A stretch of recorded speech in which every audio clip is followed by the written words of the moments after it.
శ్రీరామం శ్రీరామం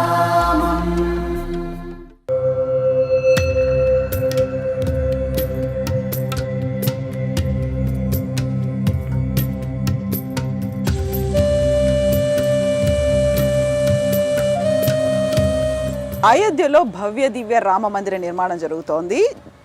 జనవరి 22న బాలరాముడి ప్రాణ ప్రతిష్ఠ జరగబోతోంది. అయితే అందుకోసం పెద్ద ఎత్తున భక్తులు ఇక్కడికి రాబోతున్నారు. ఆ తర్వాత కూడా భక్తుల కోసం చుట్టూ ఉన్నటువంటి సందర్శనీయ స్థలాలు ఏమున్నాయి అవి చూపించడంలో భాగంగా ఐ డ్రీమ్ న్యూస్ టీం చేరుకుంది సూర్యకుండకి. సూరజ్ కుండ్గా దీన్ని పిలుస్తారు. అయోధ్య నగరానికి 10 కిలోమీటర్ల లోపలే ఉంటుంది. మన వెనకాల కనిపిస్తుంది సూర్యకుండ అని అంటారు. ఇక్కడే evenings sound and light show కూడా జరుగుతుంది. ఇక్కడ ఉన్నటువంటి అయోధ్యాపురం గురించి సూర్యకుండ గురించి వివరించడానికి ఒక సౌండ్ అండ్ లైట్ షో కూడా జరుగుతుంది. సో ఇప్పుడు మనం డే టైంలో వచ్చాము. ఇదంతా సూర్యకుండ ఏరియా. దీనికి సంబంధించి 2-3 పురాణ గాథలు అయితే చాలా క్లియర్గా కనిపిస్తాయి. సో రాముడిది రఘువంశం అంటే సూర్య భగవానుడిని వాళ్ళు కొలుస్తారు కాబట్టి ఇక్కడ సూర్య భగవాని అంశ అండ్ పట్టాభిషేకం టైంలో లంక నుంచి ఇక్కడికి చేరుకున్న తర్వాత పట్టాభిషేకానికి ముహూర్త సమయానికి సూర్య భగవానుడు తన 7 గుర్రాలు సప్తాశ్వ రథం మీద వచ్చి ఇక్కడ ల్యాండ్ అయ్యాడు అనేది ఒకటి ఉంది. ఇక్కడి నుంచి ఆ తర్వాత అయోధ్యాపురానికి వెళ్ళారు. అక్కడ పట్టాభిషేక మహోత్సవానికి సూర్య భగవానుడు హాజరయ్యారు అనేది ఒకటి. దాని తర్వాత అందరూ రామరాజ్యం గురించి మాట్లాడుకుంటున్నారు. అయితే రామరాజ్యం అంటే ఏంటి, తాను చేయాల్సినటువంటి పనులేంటి, నిర్వహించాల్సినటువంటి బాధ్యతలేంటి, వీటన్నిటి గురించి స్వయంగా శ్రీరామచంద్రుడే సూర్య భగవానుడితో చర్చించాడని, సూర్య భగవానుడు ఇక్కడ ఈ సూర్యకుండ సమీపంలోనే తనకి ఆ రామరాజ్యం గురించి లేకుంటే తన నిర్వర్తించాల్సినటువంటి బాధ్యతల గురించి వివరించాడు అనేది ఒక ప్రతీతి పురాణాల ప్రకారంగా తెలుస్తుంది. అయితే దీంతో పాటుగా ఓవరాల్గా విభిన్నమైనటువంటి పురాణ గాథలు కూడా ఉన్నాయి. దీనికి సంబంధించి మనం మాట్లాడుకోవాలి. అయోధ్యలోని దర్శన్ నగర్ ప్రాంతానికి చెందుతుంది ఈ ఏరియా. సో మనతో పాటుగా మన టూరిస్ట్ గైడ్ ఉన్నారు यादव गार। यादव जी जय सिया राम। जय सिया राम। सो हमारे यहाँ सूरज कुंड के बारे में बहुत सारे गादाएं हैं, आप क्या बताएंगे एक गादा? सूर्य कुंड ये ऐसी जगह है, ये पहले दर्शन नगर एक जंगल हुआ करता था। ये जंगल में राजा दशरथ जी आते थे शिकार खेलने के लिए। एक बार राजा दशरथ जी अपने सैनिकों के साथ आए थे शिकार खेलने के लिए, उनको प्यास लगी तो यहाँ पे इतना दूर दूर में ना कोई ताल, ना कोई गड्ढा, ना कोई नल, ऐसा कोई सिस्टम नहीं था पानी के लिए। छोटा सा एक गड्ढा यहाँ पे हुआ करता था। हाँ। उसमें पानी था। उन्होंने अपने सैनिक को भेजा पानी के लिए। उनका सैनिक आया, ढूंढा, कहीं नहीं मिला। वो गड्ढे से पानी ले जाके राजा दशरथ जी को पिला दिया। उनको कुष्ठ रोग हुआ था।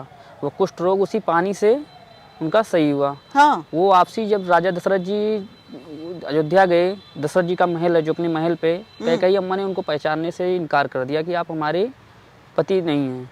फिर उनका सैनिक बताया इनका जो है उसी पानी के प्रकाश से जो है सही हुआ है। फिर तब भी नहीं मानी कैकेयी अम्मा ने, फिर भी नहीं माना। फिर क्या हुआ, रात सपने में सूरज भगवान आए। हाँ। उन्होंने बोला हमारे प्रकाश से इनका जो कुष्ठ रोग है ये दूर हुआ है, आप हमारे नाम का यहाँ कुंड बनवाइए। ओके। फिर ये कुंड खुदाया गया, ये गड्ढा जो है ये जंगल कटवा के यहाँ कुंड खुदाया गया। कुंड में शनिदेव, सूर्यदेव, महादेव 3 लोग की मूर्तियाँ निकली है। इसमें से हाँ। उन्हीं को वहाँ स्थापित करके उनका पूजा होता है। वहाँ सूर्यदेव हैं, इधर में शनिदेव हैं, सामने महादेव हैं। 3 लोग का पूजा होता है। उन्हीं के नाम का ये कुंड है, सूर्य कुंड। ఓకే. సో ఇక్కడ ఒక ఇంట్రెస్టింగ్ కథ కూడా కనిపిస్తుంది. దశరథ మహారాజుకి వేట అంటే చాలా ఇష్టం. అయితే మనం ఇంతకుముందు చెప్పుకున్నట్టుగా ఈ దర్శన్ నగర్ ఏరియా అనేది కంప్లీట్గా ఒక అడవి ప్రాంతం, దట్టమైన అడవి ప్రాంతం. వేట కోసం ఆయన అక్కడికి వచ్చినప్పుడు దాహం అవుతూ ఉంది. అయితే ఎక్కడ చూసినా వాటర్ అనేది కనిపించలేదు. చివరికి తన సైనికుల్ని పంపించినప్పుడు చాలా దూరంలో ఇక్కడ ఒక చిన్న గుండం లాగా కనిపించింది. ఒక చిన్న వాటర్ మడుగు అనేది కనిపించింది. ఆ మడుగును తీసుకొచ్చి దశరథ మహారాజుకి తాగించారు. అయితే అంతకుముందే దశరథ మహారాజుకి కుష్టు వ్యాధి అనేది ఉంది. ఈ వాటర్ తాగిన తర్వాత అది తగ్గిపోయింది. అయితే ఆ వ్యాధి తగ్గింది. వేటను ముగించుకొని మళ్ళీ అంతఃపురానికి చేరుకున్న తర్వాత దశరథ మహారాజుకి ఉన్నటువంటి ఆ కుష్టు వ్యాధి తగ్గిపోయినప్పటికీ కూడా గుర్తించలేదు. చివరికి కైకేయికి కలలో సూర్య భగవానుడు చెప్పారు, ఇక్కడ ఈ వాటర్ తాగడం వల్ల తన మహిమ వల్లే, సూర్య భగవానుడి మహిమ వల్లే తనకి కుష్ఠరోగం తగ్గిపోయిందని. ఇక ఆ తర్వాత దీన్ని డెవలప్ చేయమని కూడా సూర్య భగవానుడు చెప్పాడు కాబట్టి వచ్చి ఇక్కడ ఉన్నటువంటి చిన్న మడుగు చిన్న వాటర్ పాండ్ని డెవలప్ చేశారు. అయితే ఆ చేసే క్రమంలో అంటే ఉన్నటువంటి అడవిని అంతా తొలగించి దాన్ని ఎక్స్పాండ్ చేశారు. ఎక్స్పాండ్ చేసే క్రమంలో 3 విగ్రహాలు దొరికాయి. అందులో 3 విగ్రహాల్లో మహాదేవుడు అంటే మహాశివుడు కనిపించాడు, శనిదేవుడు అండ్ సూర్య భగవానుడి విగ్రహాలు ఇక్కడ ఉన్నాయి. సో ఇందులోంచి బయటపడ్డాయి కాబట్టి వాటిని అక్కడ ప్రతిష్ఠించారు. ఆ విగ్రహాలని ఆ తర్వాత గుళ్ళని కూడా మనం చూద్దాం. మొదపట్టరండి.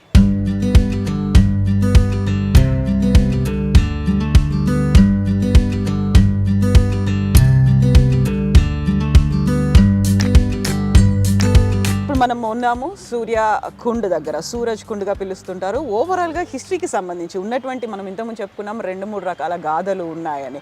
మనతో పాటుగా ఉన్నారు పండిత్ शुभन जी जय सिया राम। सो यहाँ पर तो ये सूरज कुंड के बारे में बहुत सारे गाथाएं हैं ना, तो आपके किताब से लाइक आपके अनुसार यहाँ का मेन गाथा क्या है, क्यों यहाँ सूरज कुंड का नाम आया है? यहाँ पे नाम है सूरज कुंड। ये सामने आपको कुंड दिख रहा है इधर, और इधर आप सूर्य भगवान की मंदिर है। और यहाँ का जब त्रेता युग में भगवान श्री राम का जन्म हुआ था तो सभी देवी देवताओं यहाँ पे आए थे भगवान का बाल स्वरूप का दर्शन करने, भगवान श्री राम का। तो वैसे श्री सूर्यदेव भगवान यहाँ पे सशरीर अवतार 1 महीने थे, जिसमें 1 महीने रात नहीं हुई। दिन ही दिन था, एक ही दिन का 1 महीने की रात हो गई। मतलब उस दिन जिस दिन भगवान यहाँ पे आए उसी दिन से रात नहीं हुई। उसके बाद भगवान श्री राम का जो बाल स्वरूप था भगवान सूर्यदेव दर्शन किए, पर 1 महीने के बाद आपने लोग को प्रस्थान किए थे। हाँ, ओके। ये त्रेता की बात है। और बाकी जो कुंड है मंदिर है ये करीब 350 साल 350 साल हो गए इसको स्थापित हुई, ये कुंड बने। यहाँ के राजा रहते थे, एक जिनका नाम था राजा दर्शन सिंह, वो यहाँ के राजा हुए। ओके। तो ये सब जो है सब जंगल था पहले, यहाँ पे छोटा सा तालाब था, ये सब बाकी जंगल था। तब वो शिकार खेलने अपना इधर आए तो उनको प्यास लगी थी, तो जो उनका सारथी था जो उनका रथ चलाता था वो उससे पानी मांगे, तो ये तालाब था छोटा सा, वहीं से वो पानी निकाल कर उनको पीने के लिए दिए।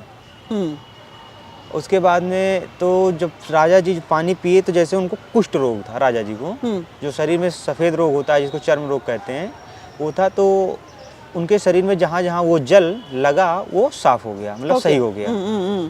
उसके बाद तब राजा जी सुबह हुई तब देखे तो अपने सारथी को बुला के पूछ रहे जल कहाँ से लेके आए, कैसा था।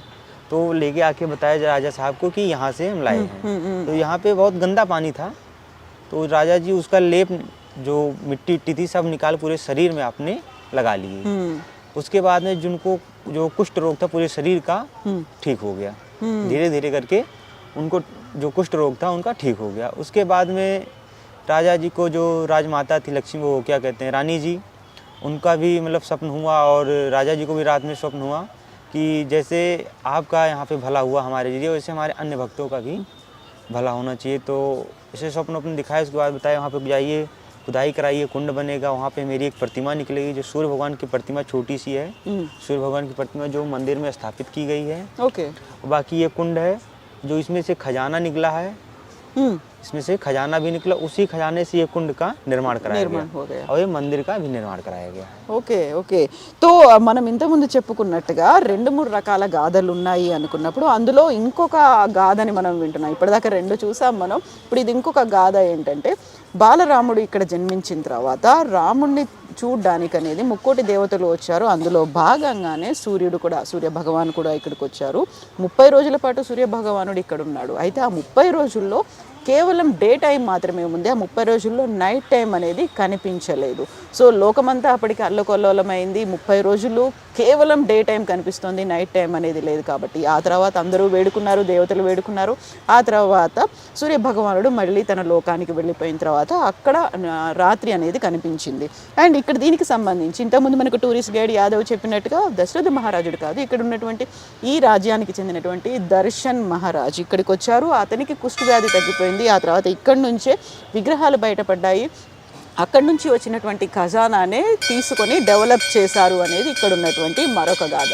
సో మనకు వినిపిస్తున్నటువంటి బెల్స్ కూడా సూర్య భగవానుడికి సంబంధించి దర్శనానికి వచ్చినటువంటి భక్తుల బెల్స్ వినిపిస్తున్నాయి.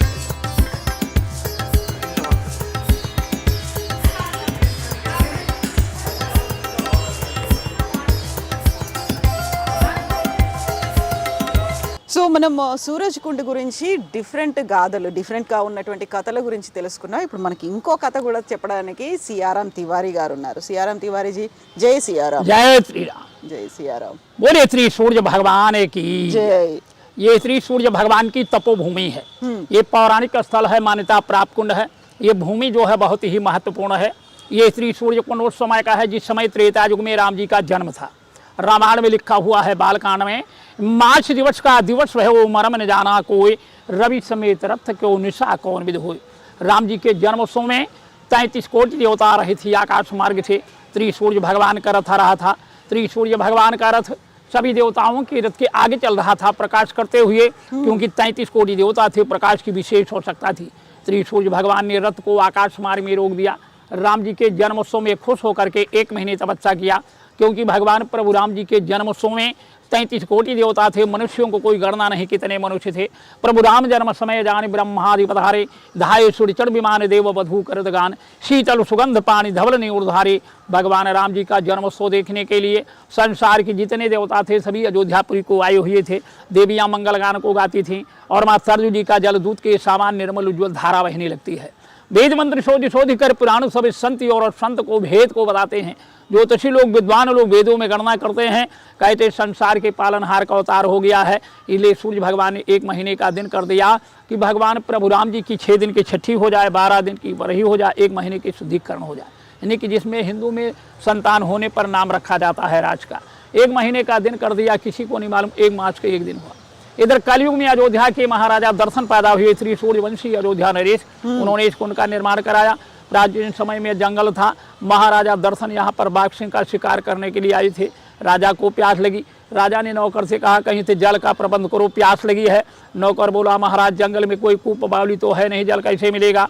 राजा ने कहा जैसा भी करिए, जल नहीं तो जीवन नहीं। नौकर जंगल में जल को खोजने लगा, जल कहीं से मिल नहीं सका। उस समय ये सूर्य कुंड छोटा सा गड्ढा था, मामूली तालाब, इसी में से थोड़ा सा मैला कुचला जल ले जाए करके राजा को नौकर ने दिया। महाराजा दर्शन की देह में पहले से कुछ सफ़ेद सफ़ेद दाग था। जल को स्पर्श किया, जहाँ तक जल लगता जो सफ़ेद दाग था वो दूर हो गया, सुवर्ण हो गया। राजा नौकर से पूछा, नौकर के बतलाने पर इसमें पशुओं की तरह स्नान किया, जल नहीं था, कीचड़ मरिया था, तो सारी काया दिव्य हो गई। उन्होंने विचार किया ये धर्म की जगह हो गई, यहाँ शिकार करना उचित नहीं, क्योंकि विश्वास ही फल है। अयोध्या राजधानी वापस गए। रात्रि में सूर्य भगवान ने सपना दिया, राजन मेरा सूर्य कुंड धाम इसको खुदवाइए, बनवाइए, तुम्हारा कल्याण होगा। महाराजा दर्शन ने फौड़ा चलाया तो 7 घोड़े के रथ पर सूर्य भगवान की मूर्ति प्राप्त हुई, जो प्राचीन काल की मूर्ति मंदिर में अभी भी स्थापित है, दर्शन होता है। इसी से इसको श्री सूर्य कुंड कहा जाता है। शंकर जी की मूर्ति निकली, शंकर जी के नीचे खजाना निकला, उसी खजाने से राजा ने श्री सूर्य कुंड का निर्माण कराया। अयोध्या का महात्म देखा गया। मुख्य रूप से अयोध्या 14 कोष की मानी जाती है।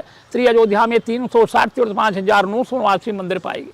सभी मंदिरों की मिट्टी से राजा ने वेदी बनाई। ऊंचा चबूतरा यज्ञ वेदी है, नीचे आरती घाट जिस पर आरती होती है। 11,000 मन का यज्ञ करवा करके 360 तीर्थों का जल इस कुंड में डाला गया। इसका महात्म जो भी यात्रीगण यहाँ आते हैं, त्रिसूर्य कुंड धाम को प्रणाम करते हैं, जल को मस्तक पर लगाते हैं, त्रिसूर्य भगवान का दर्शन करते हैं, सो 360 तीर्थ यात्रा का फल प्राप्त होता है। द्रोण कुंड, अग्न कुंड, ईश्वर कुंड, हनुमान कुंड, सुग्रीव कुंड, खुर्जा कुंड, दुर्गा कुंड, काल कुंड, सतीश कुंड, ऋषि कुंड, मुनि कुंड, श्याम कुंड, वेद कुंड, विद्या कुंड, सीता कुंड, अग्न कुंड, ईश्वर कुंड, हनुमान कुंड, सुग्रीव कुंड, इतना लेकर के 360 तीर्थ का मस्तक बना दिया। यहाँ आ जाने से श्री अयोध्या यात्रा पूर्ण हो जाए। बोले श्री सूर्य भगवान की జై. मंगलमय रही। సో ఇక్కడికి వచ్చినందువల్ల ఇక్కడ దర్శనం చేసుకున్నందువల్ల జై సియారాం.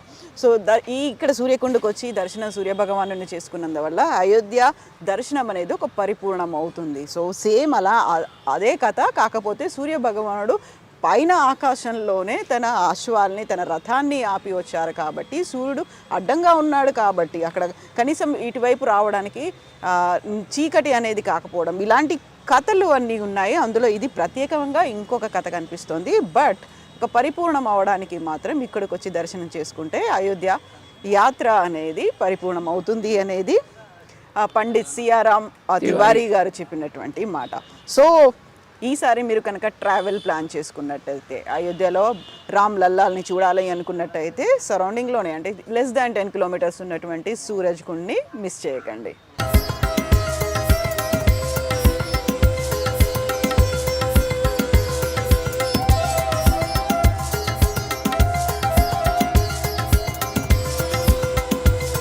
ఇది సూర్యకుండకి సంబంధించినటువంటి స్టోరీ. సూరజ్ కుండగా పిలుస్తుంటారు. డిఫరెంట్ గాథలు ఎన్ని ఉన్నప్పటికీ కూడా రామతీర్థ క్షేత్రం అనేది ఒక అయోధ్య రామ మందిరానికి భవ్య దివ్య నిర్మాణం జరిగిన తర్వాత సూరజ్ కుండ్లో కూడా అలాంటి ఏర్పాట్లు జరిగాయి. సో ఇక్కడ చూడొచ్చు ముందు నుంచి ఉన్నటువంటి ఒక పెద్ద కన్స్ట్రక్షన్ అనేది కనిపిస్తుంది. ఎట్ ద సేమ్ టైం ఇక్కడ టూరిజం డెవలప్మెంట్ కూడా దీన్ని హై ప్రయారిటీ కింద తీసుకుంది. ఈవినింగ్స్ ప్రతిరోజు ఒక 3 shows, sound and light show, laser show అనేది ఇక్కడ జరుగుతుంది. సో ఈసారి మీరు అయోధ్యని విజిట్ చేయాలి, రామ్లల్లాని దర్శనం చేసుకోవాలి అనుకున్న తర్వాత మస్ట్ విజిట్ ప్లేస్లో సూర్యకుండ కూడా ఉంటుంది. శ్రీరామం